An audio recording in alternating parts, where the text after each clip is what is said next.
I think that capitalism does result in a lot of unethical exploitation, but you can have some ethical businesses. Like I said, co-ops can exist under capitalism. Um, but obviously there's the third world exploitation aspect. So let's see what Second Thought has to say. B corporations are for-profit companies that have been independently certified as meeting certain social and environmental standards by a nonprofit called B Lab. In exchange for running their business according to B Lab's ethical business code, companies get rewarded for their good behavior with the right to put a little B on their products and in their ads. What is Nespresso doing in that club?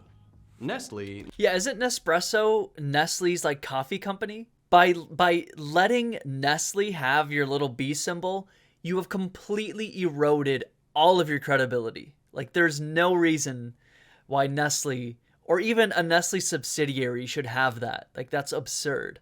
Nespresso itself is no better. Nespresso also uses child labor to source its coffee. And they get the B! B! It has also been found guilty of wage theft. It's an idea Milton inherited from Adam Smith, who claimed the invisible hand of the market will naturally tend towards the greatest good when self-interested greed is the driving philosophy of an economic system.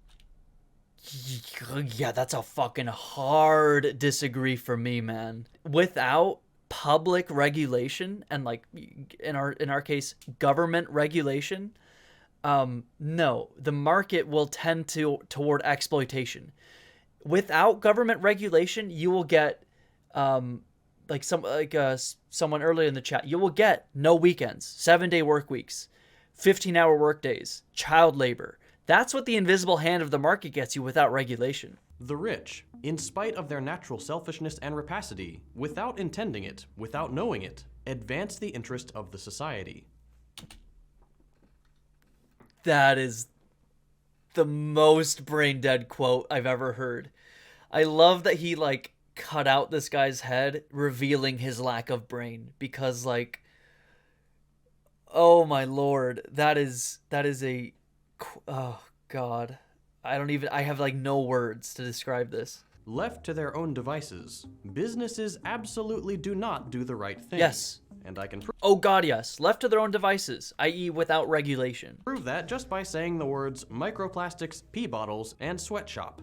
In a study out of Germany that's consistent with the rest of the literature, researchers found that telling test subjects a towel was made out of organic instead of conventional cotton made them less likely to care about the treatment of workers sewing the towels together than test subjects who are only presented with conventional cotton towels. That is really interesting. In the study's own words, if one facet seems ethically fine, another unrelated facet becomes significantly less.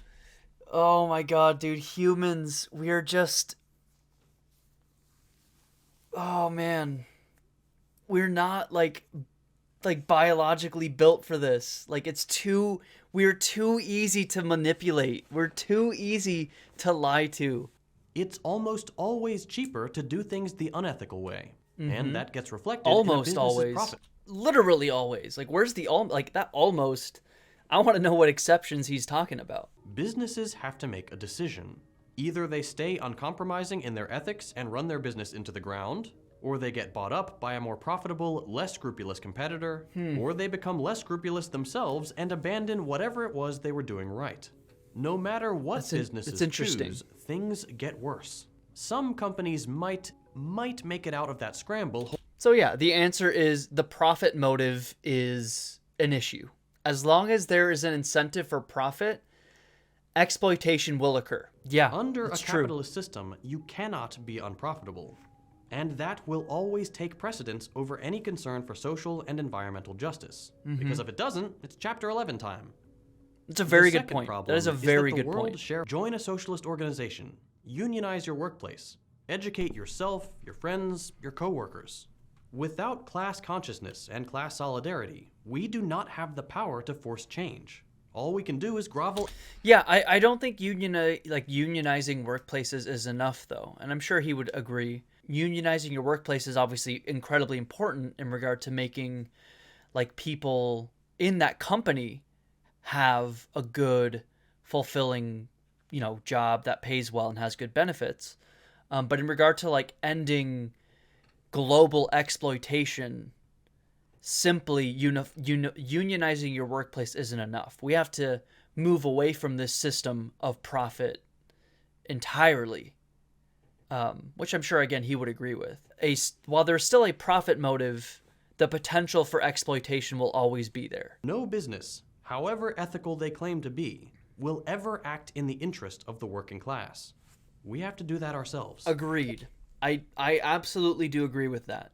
The business will always act in its own self-interest, and more specifically in the interest of who owns the business, whether it's a CEO or whether it's shareholders. They will operate on whatever gives them more money in their pockets, not to what's good for society and not to what's good for their workers. I do believe that.